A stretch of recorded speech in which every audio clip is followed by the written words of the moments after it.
Buongiorno. The many people who know Christine Vollmer will recognize that I am not she. I am Louise Kirk, and I'm delighted to be able to read Christine's reflections at this gathering which she so much wanted to attend. She begins. My emphasis will be upon the vital importance of children and adolescents at this particular time in history.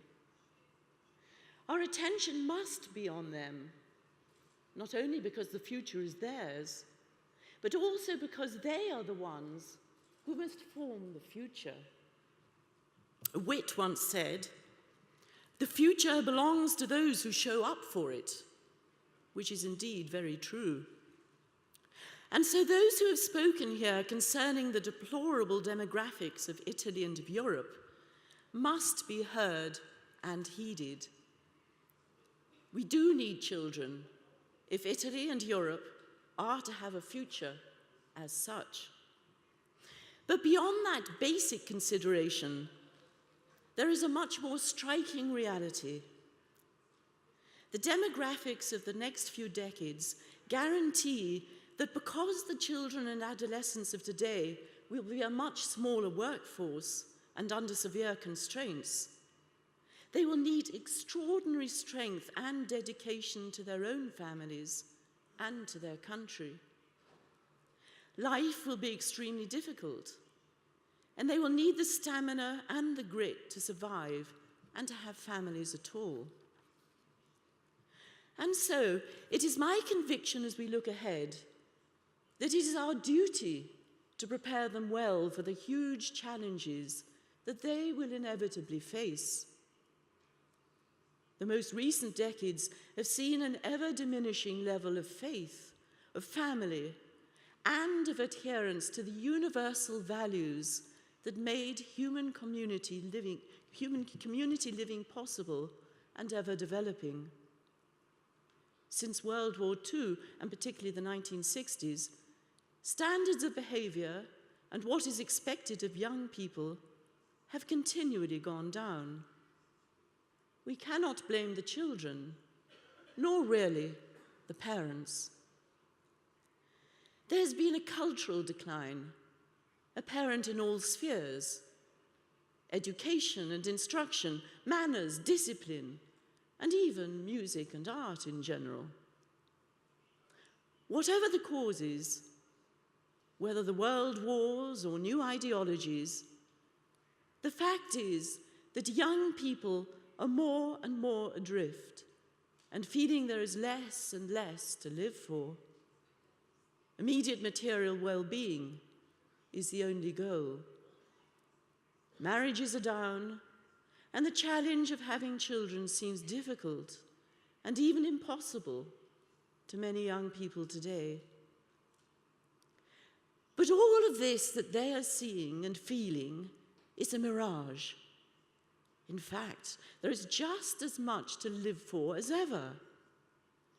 Happiness is found in relationships and, as proven scientifically by Viktor Frankl, in doing good, doing things right, rising to challenges, giving oneself to others, and seeing the good that one does.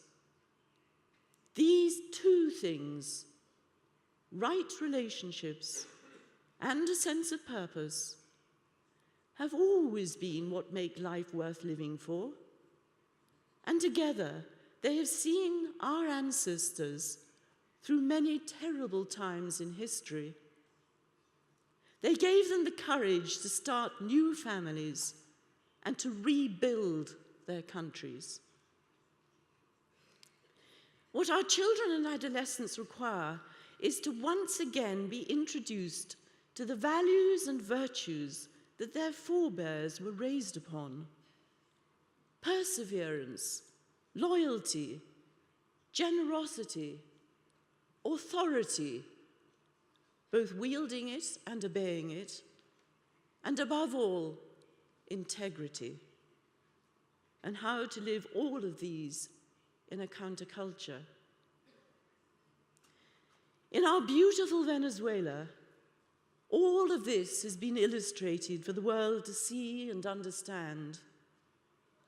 The richest country imaginable, with a population intelligent and simpatico, with generous ingredients of talented European immigrants, has collapsed into abject poverty.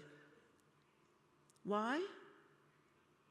Because those values and virtues, little by little, were forgotten and replaced with less noble goals.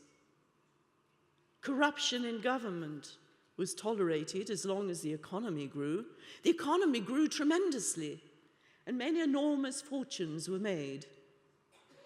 But those governments and those who voted for them did not notice the huge growth of the shanty towns, lacking basic needs of water and drainage.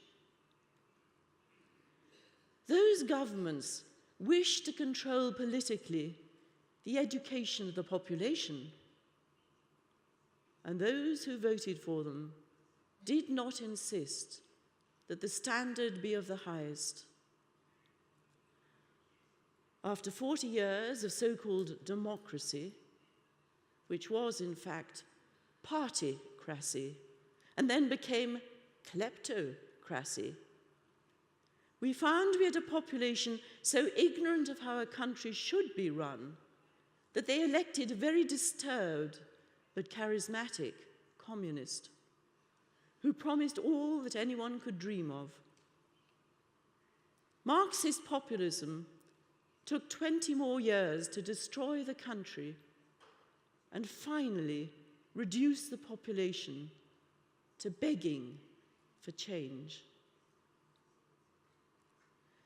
That change will come inevitably, but it will all happen again if the young of today are not given the insights, the knowledge, the desire and the skills to assume their important roles in the structures of their country, and the clarity to discern how to elect their leaders, rejecting false promises. Seeing this terrible situation building, some of us in Venezuela realized we needed new elements in education. We have been working actively in this sense for 17 years, and we are actually making inroads. There is now a sizable number of young people who have learned a new way of seeing reality. The essence of our program is revealed in its title, Alive to the World. It offers an attractive course for all 13 years of the school curriculum. It is secular, with no religious connotation. It is basically a continuous story of a group of children growing from childhood to adulthood, where the characters grow at the same pace as the students. As the characters at each age encounter the universal situations of school, family, and community, the students can understand good choices and bad, and learn to adopt the attitudes and the actions of a successful and productive life. The advantage of this approach is that it gives young people not only knowledge, but also motivation and skills. It took 20 years to develop, but is now giving great fruits. My wish is that Italy would see the need to prepare the new generation and adopt this method, as has the Hungarian government and dynamic groups in France, England, Germany, Romania, and Poland.